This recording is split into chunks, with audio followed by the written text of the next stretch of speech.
Hello everyone, Lytro Storm here, and today I'm going to be continuing our What If about Duncan being eliminated in episode 4 of Total Drama Island. But since we've already covered all of the first season, we now have to dive into what impacts it made on the later seasons, starting with Total Drama Action. And surprisingly, those changes are pretty massive, so I have to split this season into its own part as well. But if you haven't already checked out the original first part, make sure you go back and watch it now in order to understand this one. The link will be in the description and comments section. So before we go into Total Drama Action, we have to first take a look at what our main impacts were in the first season. Duncan and Courtney have hardly interacted, so their relationship is no longer a factor, which is going to be crucial. Courtney was eliminated by a normal vote, so she doesn't have any grounds for a legal battle, lessening her chances of appearing this season.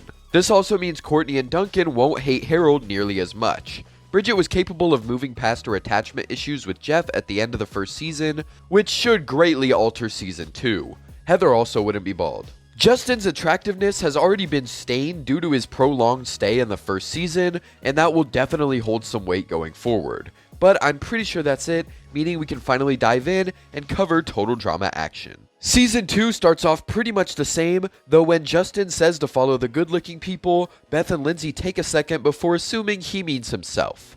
We saw in the original season that Justin's one main injury in episode 10 totally killed the girls' attraction to him. He had to win them back with a hair flip, but even after that, they didn't show any major attraction whatsoever. He's just kinda the de facto team leader now that Trent is gone. There isn't any swooning moments after his injury, and we see in episode 16 that he can't even calm Beth down with his looks. So since he was injured and embarrassed a few times in the first season in this version of events, it's safe to say that his attractiveness is faltering right from the start.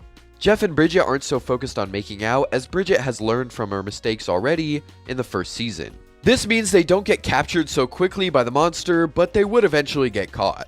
Since Owen eats everything, the second challenge doesn't change at all, meaning we can move on to the next episode. The Jeff-Bridget alien sounds aren't a thing this time, making things a little less awkward for Gwen and Trent. Duncan wouldn't cut Bridget and Jeff from their group just because of the kissing, since it's not excessive. But having two couples on his squad won't be good for his odds, so he still axes them. Because of this, I don't see anything changing this episode either in terms of the challenge. As for the votes, Gwen and Trent have immunity, but Jeff and Bridget aren't as big of a target this time. However, they are still the most easy to spot alliance, besides Gwen and Trent, who can't be voted for this time. So this leads me to believe that one of them would still be voted off, with the other spot being taken by Heather, since she's the most disliked player here. And since Jeff was being the more excessive about the kissing between the two of them, I'm gonna say he gets voted off. A lot of the girls are probably also closer to Bridget, and with him gone, Justin might be able to swoon her to an alliance. So with those factors in mind, we can say goodbye to Heather and Jeff. In episode 3, Gwen and Trent get to pick their teams. The first change would be Trent's third pick. Originally it was Beth, but his options were her, the crazy girl, or the mean girl that nobody likes. But now he's got Bridget as an option, Bridget the athletic winner/runner-up of the first season. So he's likely going to choose her over Beth. I don't see Leshawna wanting to be on the same team as Izzy again, as while Heather was annoying in the first season, Izzy was traumatizing to her. So Gwen would go with Beth as a safer option. This gives Owen and Izzy to Trent, and Harold to Gwen. So pretty much the only changes are Beth replacing Heather, and Bridget replacing Beth. Since the main actors of the challenge aren't any different, the gaffers still win, and the grips vote off Izzy, or rather, Kaleidoscope. In episode 4, Lindsay and Beth wouldn't be swooning over Justin, Beth isn't on their team, and neither of them find him all too attractive at this point, which baffles him.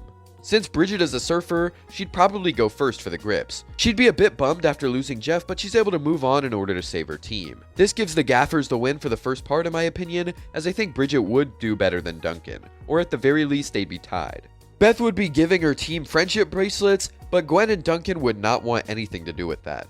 Leshawna likely accepts it out of pity, and Harold would take it because he probably can use the beads for some nerdy stuff. The only one who truly likes the gesture is DJ because he's a nice guy. Since Beth had the paper mache idea for the sandcastle, the gaffers would be able to catch up to the grips after their lead, leaving Trent in the dust. This is cool as Beth finally proves herself to her team after being more or less ostracized. This gives us the tiebreaker, which Trent throws, giving the gaffers the W. The next episode is going to be the cowboy challenge. Since Beth is now on the gaffers team, after her and Lindsay jump, they'd be at 4 points to the grips too. By this point, everyone on their team is jumped except for Bridget and Justin, but Justin refuses, meaning there's no point for the challenge to continue. Bridget landing correctly only gives them 3 points, so there's not a way for them to win. The gaffers do, however, so I think that they'd be the cowboys in this version. And since they turned the tide and won as the cattle, they've definitely got it in the bag when they are the cowboys from the start. They also have Beth's great roping skills and Trent letting himself get caught by Gwen. Duncan wouldn't pick on Harold as much since he didn't get Courtney booted. Gwen does break up with Trent and Justin finds out about it and gets Gwen to agree to let them vote off Trent and make it up to them. Bridget believes that Gwen wasn't involved in the cheating on challenges, but the others pressure her anyway. Justin sees that Bridget's rejection of his leadership means he's in trouble, so he decides to debut the hair flip, putting Lindsay and Owen back at full loyalty. Bridget would likely also be affected to some degree. The Aftermath show would see Jeff and Heather hosting as they were eliminated first. Heather is also perfect for drama, and Jeff apparently thinks she's hot, so he would not be complaining. The first episode pretty much goes the same, but with Heather's bad attitude replacing Bridget's niceness. Episode 7 goes the same, but without Heather pushing Gwen for the truth about throwing the challenges. Episode 8 doesn't change at all, as while Bridget is a vegetarian and wouldn't eat the pizza, she would still study hard, giving her the same symptoms as everyone else. Leshawna wins the reward. Despite Beth not being able to scream, Chef still makes DJ the killer for episode 9. And since Izzy is shown to be scary after Owen goads her, Bridget and Lindsay would nominate her over Justin, as Beth is no longer an option for them. Justin is surprised to see that his hair flip has already worn off a bit. The tiebreaker scene would have Owen and Bridget instead of Izzy, but Bridge is not making out with Owen. This means that Chris would disqualify them, giving the gaffers the win for the first part of the challenge. The second part goes the exact same, as Bridget is shown to be susceptible to fear in Total Drama Island. DJ then chooses to eliminate himself like in canon. The gaffers make it through episode 10's obstacle course, but Owen still snags the win by getting injured. Justin and Lindsay fight over the note, which causes it to fall in the water. Bridget is probably going to have some sort of method to help them hold their breath underwater, but her team isn't the smartest. So I'm going to give the win to the gaffers like in the original, even despite Bridget's best efforts. Episode 11 doesn't change much at all, besides Beth not being as aggressive as Heather and supporting her team like she did with the grips. Meanwhile, Justin has completely lost his hold over his team, meaning he'd be voted off after they lose. The Aftermath features Gwen, DJ, and Justin, but since Justin is taking Izzy's spot and they didn't interview Izzy a second time, I think it'd be funny if they just moved past Justin super quick. It showed just how far he's fallen off and still focuses on Gwen and DJ like the original episode. And let's face it, Heather would love to focus on Gwen's big drama. Jeff's turn to a fame-crazed host is more welcome, as Heather thinks it's cool that he's going bad. In episode 13, Bridget would be the only sane person on her team, but she can't overpower Izzy and Lindsay's wildness. The gaffers decide to leave Leshawna behind, since she lied to them. Beth thinks it's kinda mean to do that to her, but at least if they win, Leshawna will be safe from being voted off. The grips also wouldn't be able to break Owen out of the safe, since they don't have Beth's chicken perfume. Or at least, that's what I would say if Izzy wasn't there. She'd simply run off, leaving Bridge and Lindsay to make guesses at the code. But Izzy returns shortly with some good smelling food, allowing Owen to break out. And since it's real food this time, Owen wouldn't be crazed and trying to eat his team because he'd already be satiated. Now, without Courtney's lawsuit, I've got a really interesting decision to make. Will anyone return? If so, who? Courtney suing her way back into the game wasn't planned, so the most obvious answer is that no one would return. However, if I don't have anybody show up, the numbers become janky. But if I were to have someone return, who would it be? How would I decide? Do I just choose who I want to get more screen time? Do I put Courtney in anyway since she's a key part of the season? I don't know. The most realistic answer is that since Chris didn't plan to have Courtney return and didn't want her to, I don't think anybody should return. This means the person at the wicket would likely just be Chef or Chris, giving the money to the gaffers. The grips were ahead of the gaffers canonically and got stalled due to Owen freaking out, but since Izzy had to make food as opposed to Beth having the cologne on hand, they'd still be set back a bit. Duncan leads the gaffers to the W, since he's able to put the cart together. The grips are forced to vote somebody off, with Lindsay being the most likely option. Owen and Izzy aren't voting for each other, and Lindsay has been bossy and annoying lately. So at worst, it'd be a two-way tie between Lindsay and someone else, but since Lindsay is almost locked into that spot, I'm gonna say she gets voted off, or loses the tiebreaker. Interestingly enough, this also means the grips are now entirely made up of characters who are not here at this point in canon: Izzy, Owen, and Bridget. Pretty cool. The gaffers fail the first part of the caveman challenge since Duncan used a lighter. I'm sure Izzy or Bridget could figure out how to make a fire. As for the bone battles, the gaffers would have to sit one person out since there's only 3 grips. Duncan says it should be Harold, but Leshawna vouches for him, so they decide on Beth. Since none of the grips were there canonically, it's hard to decide the order in which they would fight, so I just went through every possible mashup and found out the trends. If Owen faced Leshawna, I think Leshawna would win as Owen wouldn't be able to stay balanced. On the contrary, Bridget has excellent balance, but lacks the strength Leshawna has. And we've seen Leshawna's balance put to the test against a literal bear in Season 1, so I think she's got it here. That leaves Izzy, which could go either way, since Izzy has some crazy feats, but by that point, Leshawna already has 2 possible wins in this scenario, so I'm gonna give it to her. Against Harold, we saw the beavers devour his pillar, so it just comes down to if he can eliminate his opponent super fast before that happened.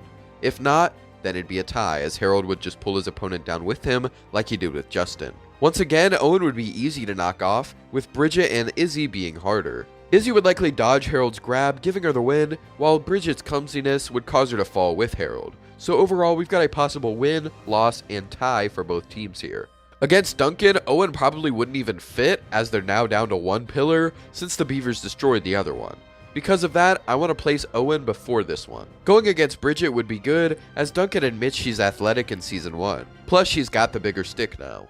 Against Izzy, he's just facing another crazy girl, not too dissimilar to the one who absolutely demolished his manhood in the original version, so it's more likely for him to lose this match. Upon seeing these results, I think it's pretty even, and honestly, I'm kind of annoyed that I put so much effort into a challenge that doesn't matter since it was just for a reward that got destroyed in 2 seconds. So instead of trying to figure out which of these scenarios is the most likely outcome, I'm gonna just let you decide who wins, as I cannot be asked to think about this any longer. In episode 15, there's no PDA, so maybe Beth twirls Bridget's surfboard in her sleep. The order of fitness for our teams would probably be something like this: Leshawna, Duncan, Beth, and Harold, and then Izzy, Bridget, and Owen. Since the grips are down 1 player, they get to use their top dog twice. The first challenge sees Harold and Owen in the slow-mo boxing match, but Owen eats the marshmallow and loses. The badminton match has Beth versus Bridget, with Izzy laughing at Beth for having a fake boyfriend, only for Beth to unleash her full power. This leaves Izzy as the last hope for her team,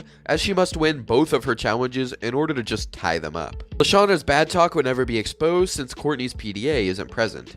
Izzy would have to wrestle Duncan, which Courtney was able to win, so once again I think Izzy can take it, as she's more or less a crazy girl just like Courtney. This finally places Izzy against Leshawna in the basketball challenge, and since the challenge is based on creativity and Izzy's mind is a little wild, I think it's pretty clear she would be able to come up with something insane. This forces a tiebreaker, which is a bit questionable this time. Sucking up to Chris is what gave the grips the W, but none of the canon grips who came up with that idea are on the team this time. Beth is the only one still in the game, and she's on the other team, so if anyone does it, it'd be the gaffers. Especially since they couldn't decide on a cheer in canon, and Leshawna isn't going to start complimenting anyone, as she was never found out for her insults. As for the grips, Izzy would likely go wild again, and choose to root for her old Granny Mavis or something, selling the bag after literally carrying her team. But since Bridget is in the out group between Izzy and Owen, she gets voted off for no real reason. Episode 16 sees our teams merge, leaving Leshawna to create an alliance between herself, Duncan, and Harold.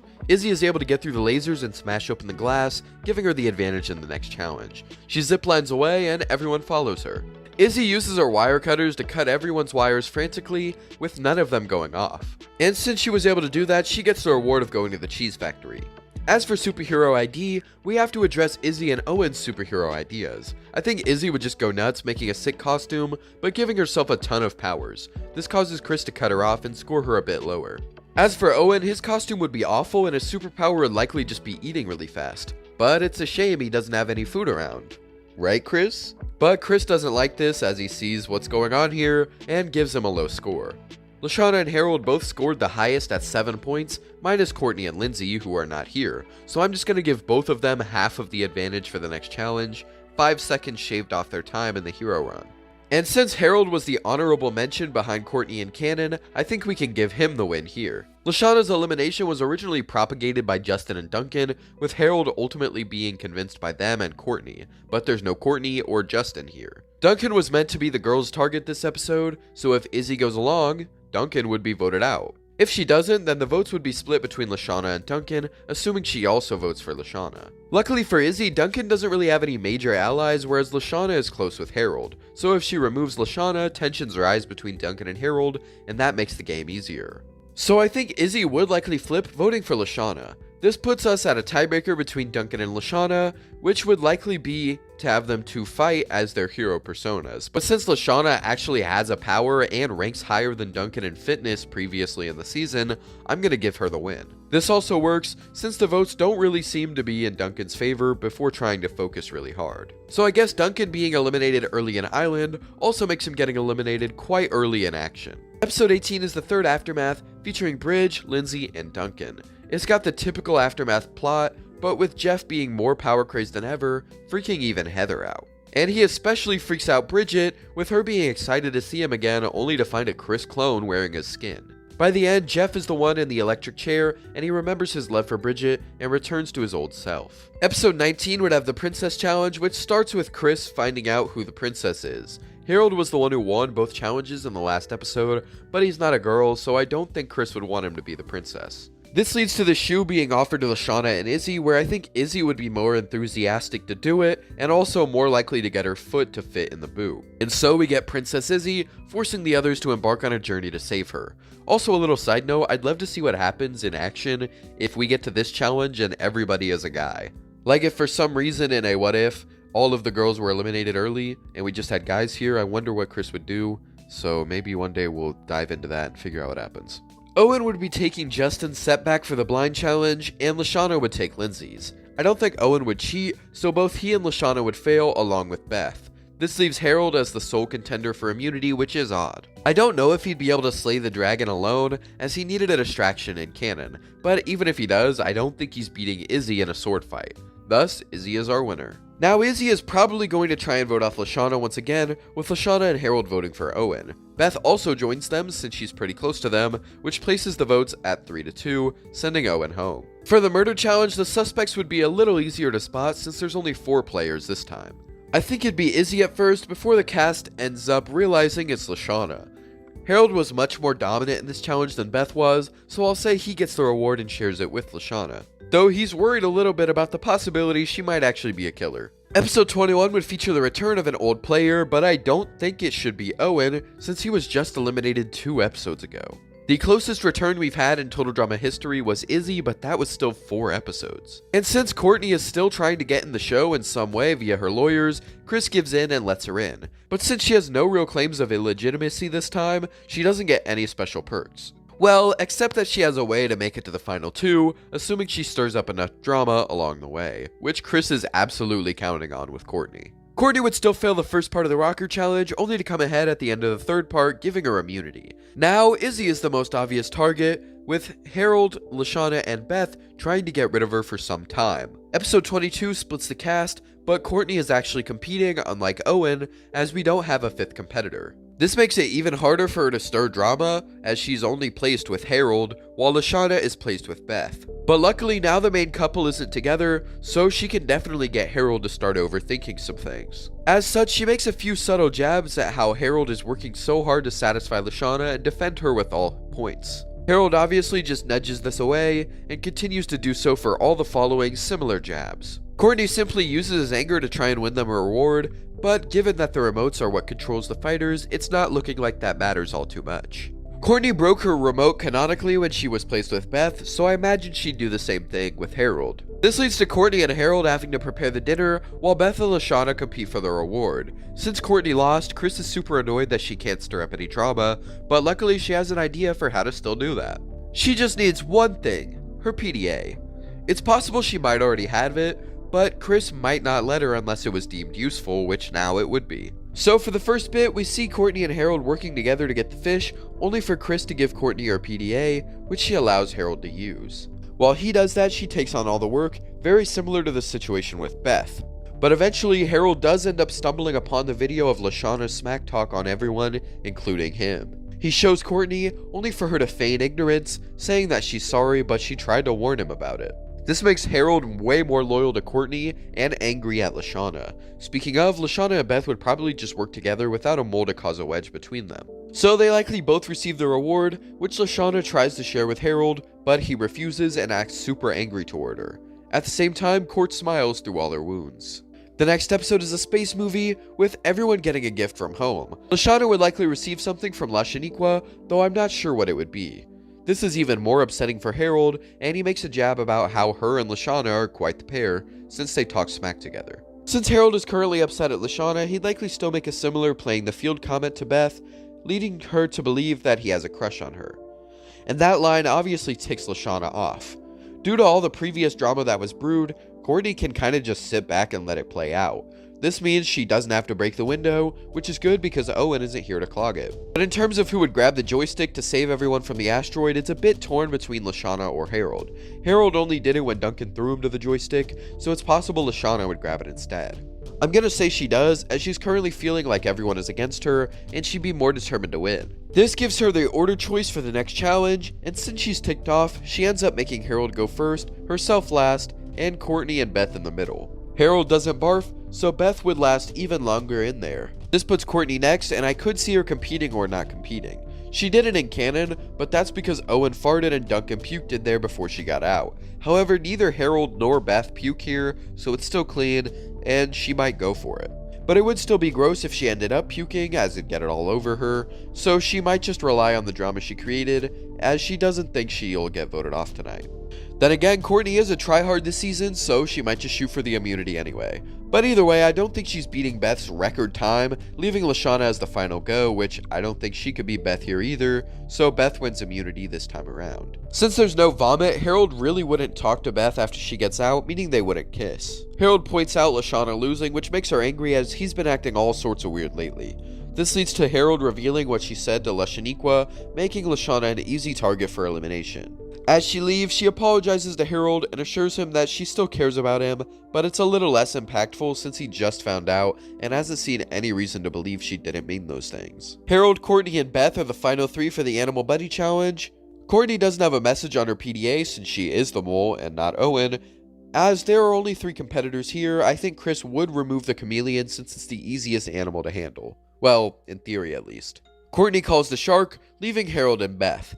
Beth calls her animal last, so I believe Harold would take the raccoon, seeing it as the easiest. This leaves Beth with the bear, which is a nice change to canon. Instead of checking on Duncan, Courtney would be using her free time to sabotage Beth somehow. She doesn't really need to mess with Harold, since she's supposed to be in an alliance with him. I think Harold would win the first part, as I can't imagine Beth doing well with a bear. Court gets the GPS, courtesy of Chris. However, it doesn't prove much use, as she has to fight the sharks in the water, and loses it. Without Owen to block the path, Courtney and the shark continue down the river. Beth freaks out, and since the bear was lazy, she just gets stuck in the woods with an annoyed bear. Meanwhile, Harold gets led to victory by the highly advanced raccoon. This gives Harold a trip to the final 3, ultimately placing Courtney and Beth on the chopping block. Courtney didn't get caught, unlike Owen, so she's not a big target, besides her competitive nature. But that isn't even as high as it was canonically, as she's only been in 4 episodes so far, as opposed to the 11 in the original show. And due to her bond with Harold, and the fact that Beth was really weird to him recently, Harold votes off Beth. This leaves us with a finale of Courtney versus Harold, which is pretty awesome and a lot of people definitely wanted to see for this season. For the final challenge, Chris would likely reveal Courtney to have been a mole, which causes Harold to lock in, as he's basically been manipulated by her this entire time. And knowing Court, she likely isn't going to hide that fact either. He pretty much got her to the end unknowingly. Harold is likely going to be answering the questions given, while Courtney does a mix of both questions and the actual challenges. The two end up tying at the end, putting the real finale into the aftermath. With Harold relating Chef and Chris's relationship problems to his own with Leshawna, they were able to fix it. I just wish this version of events had Harold rigging the votes against Courtney still, as the build-up would feel even more fire now that they're 2 finalists for the 2nd season. It also is kinda lame that she becomes the winner after only competing in 6 episodes. But that's total drama for you. Leshawna and Harold would likely both apologize and forgive each other during the actual finale, so that settles that issue. Following the finale, we've got the Total Drama Celebrity Manhunt special. Obviously, there isn't a Duncan-Courtney relationship, and while it is possible they started hooking up during the time skip, we already know Duncan and Gwen had something in that time. So I'd assume that would still play out, meaning we skip Duncan entirely in this version of events. It's also possible that Gwen and Duncan's relationship would debut here, as Courtney wouldn't be an issue at all. It might be awkward with Trent present though, so I don't know if Gwen would want to. Since Duncan and Courtney aren't kissing, they might not drive off the cliff, and this would mean that the cast never gets split, so we'd have 24 competitors in Season 3. But I'm not going to do that. It's very possible that Duncan tries to fight Courtney for the wheel, since they don't have any connection this time, still leading to a similar crash. This then causes Jeff and the others to leave to find help, leaving us with our cast for World Tour. And with that, we've completed the second season of What If Duncan Was Eliminated in DODGEBRAWL. However, Season 3 will likely have some decent changes without the major love triangle involved. So hopefully you guys will join me for that. If you want to help to support the channel, consider becoming a channel member. For just $2.99 a month, you get access to awesome perks like exclusive community posts, priority comment replies, and getting to see videos earlier, as well as having your name read out at the end of the video. But as always, tell me if you liked this part, tell me what you think will happen next, comment your requests for future videos, and subscribe. Thank you for watching. Have a great day.